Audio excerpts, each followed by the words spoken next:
What's up, up, up, up, up? Welcome back to my channel. Anyway, what's up, guys? Welcome back. Thank you so much for joining me today. We're talking about another film, and this one is called Okay, so before we get too excited, let me just give you a few details about this movie slash film. This one was released the first release was in Nigeria in 2020, at the end of 2020, and then on Netflix in February of 2021. This one is a Nollywood slash Bollywood film, and it is produced, directed, and written by Hamisha Daryani Ahuja. It stars Raslan Mamtaz, Inidima Okoji, Richard Mofe Damijo, Sujata Seagal, amongst others. It's a romantic comedy that takes place in the beautiful Victoria Island in Lagos. In fact, in the opening scene, we see beautiful shots of Victoria Island. It's really pretty. Never been there, but it looks really nice. Alright, so the story goes like this. We are introduced to two characters who cross paths. Actually, no, they bump into each other and they fall in love. It's a love at first sight situation. Yay! Oh, so happy. Oh my gosh. Problem. Raj is Indian and Didi is Nigerian. Nevertheless, they start dating secretly and they end up falling in love. But things get complicated when Raj wants to meet Didi's parents. Didi's father, like most African parents, and I'm speaking from my experience and what I've seen, he has very high expectations from his daughter. And one thing that he really wants for her is for her to get married to a Nigerian man who can take over his legacy. He runs a really successful law firm, so he wants a great, good Nigerian man to take over his legacy. If you haven't already watched this film, you can imagine how things go when he sees an Indian man walk through the door and introduce himself as Didi's boyfriend.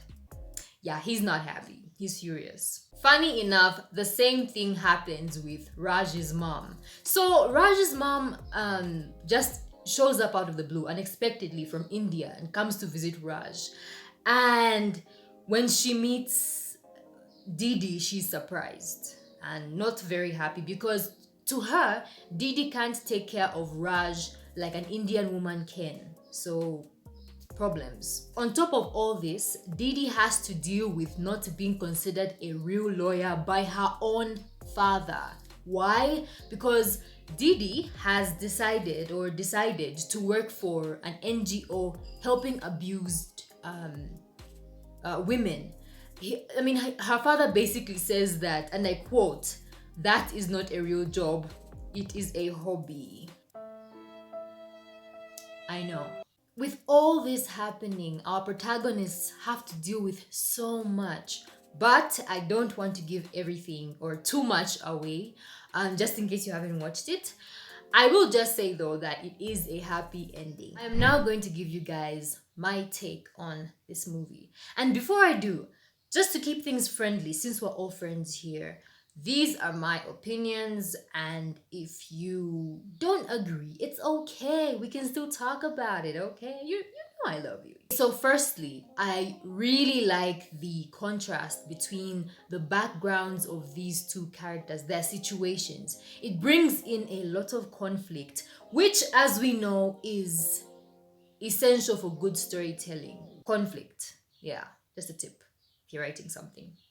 I mean, two people with different backgrounds, cultures, traditions, and maybe even beliefs falling in love and their families and their parents not being happy about it.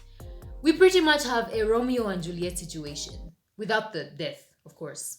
So another thing that I really like about this film is the messages it brings forth. Remember, when you write something, when you write a script or you want to tell a story, you always want to bring certain things to light to the audience. You want to tell someone something. So I really like the messages that come through. And I've pointed out a few that I saw whilst I was watching, and I'm just going to share them with you. So the first and obvious one is love can conquer all. We see this throughout, well, towards the end, or at the end, by the end of the movie, we realize that, okay, these guys can actually work out despite these challenges they've gone through with their differences, you know.